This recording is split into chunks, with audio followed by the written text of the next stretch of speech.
BRICS शिखर सम्मेलन के दौरान जिस अंदाज में पीएम मोदी ने चीन के राष्ट्रपति शी चिनफिंग से मुलाकात की थी, उससे लग गया था कि दोनों के बीच दुश्मनी की खाई कम होने वाली है।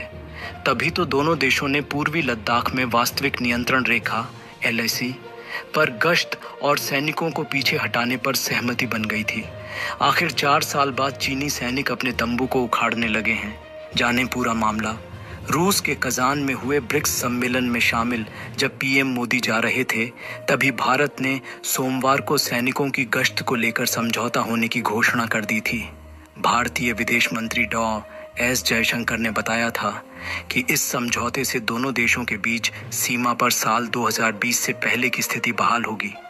यानी कि साल 2020 में भारतीय सैनिक जिस हद तक गश्त कर रहे थे, अब फिर से वहीं तक गश्त कर सकेंगे।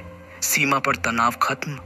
टाइम्स ऑफ इंडिया में छपी एक रिपोर्ट के मुताबिक भारतीय और चीनी सैनिकों ने पूर्वी लद्दाख के देपसांग और डेमचौक में चरणों में सैनिकों की वापसी की प्रक्रिया शुरू कर दी है, जबकि रक्षा मंत्री राजनाथ सिंह ने गुरुवार को कहा कि समान और पारस्परिक सुरक्षा के सिद्धांतों पर कुछ क्षेत्रों में जमीनी स्थिति को बहाल करने के लिए व्यापक सहमति बन गई है।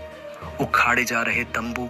एक सूत्र ने टाइम्स ऑफ इंडिया को बताया कि मई 2020 के बाद दोनों टकराव स्थलों पर बनाए गए अस्थायी चौकियों और ढांचों को हटाने का काम शुरू हो गया है।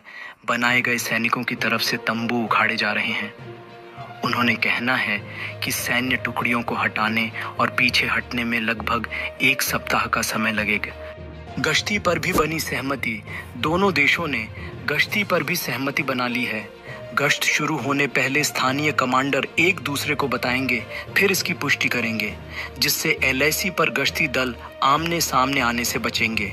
भारत चीन के बीच गश्त व्यवस्था पर हुए नए समझौते के अनुसार चीनी सैनिक अब रणनीतिक रूप से स्थित डेपसांग मैदानों में बॉटलनेक क्षेत्र में भारतीय सैनिकों को नहीं रोकेंगे, जो भारत द्वारा अपने क्षेत्र माने जाने वाले क्षेत्र से लगभग 18 किलोमीटर अंदर है। जाने चीन और भारत में क्या हुआ। समझौता सूत्रों के मुताबिक भारतीय सैनिक क्षेत्र में चीनी गश्ती दल को भी नहीं रोकेंगे। आमने सामने टकराव से बचने के लिए दोनों सेनाएं एक दूसरे को अपनी गश्त की तारीख और समय के बारे में पहले से सूचित करेंगी।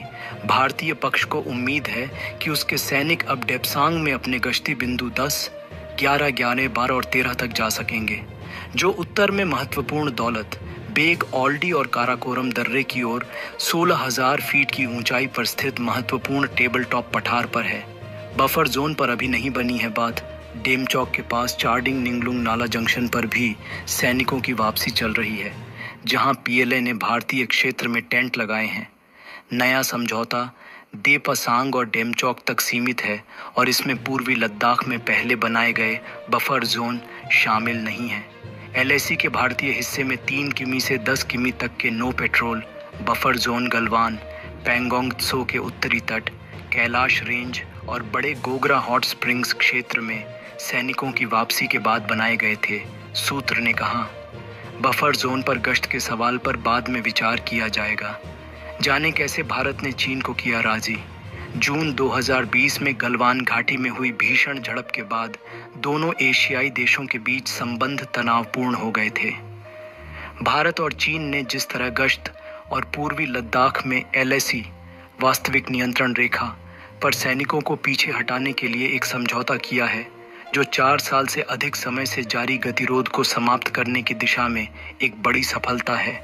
आपको बता दें कि पिछले 4 सालों में भारत चीन सीमा मामलों पर WMCC की कुल 31 दौर की वार्ताएं और भारत चीन कोर कमांडर स्तर की 21 दौर की बैठकें हो चुकी हैं। दोनों देश हुए सहमत। पीएम मोदी और चीन के राष्ट्रपति 5 साल बाद ब्रिक्स सम्मेलन में मिलते हैं। दोनों देश आपसी रिश्तों में मधुरता लाने की बात कहते हैं और लंबे समय से चल रहे भारत और चीन के बीच सीमा विवाद पर बनी सहमति पर एक मत होते हैं। इससे एक बात तो तय है कि भारत का एजेंडा बिल्कुल क्लियर था कि जब तक चीन पीछे नहीं हटेगा, भारत भी पीछे नहीं हटने वाला।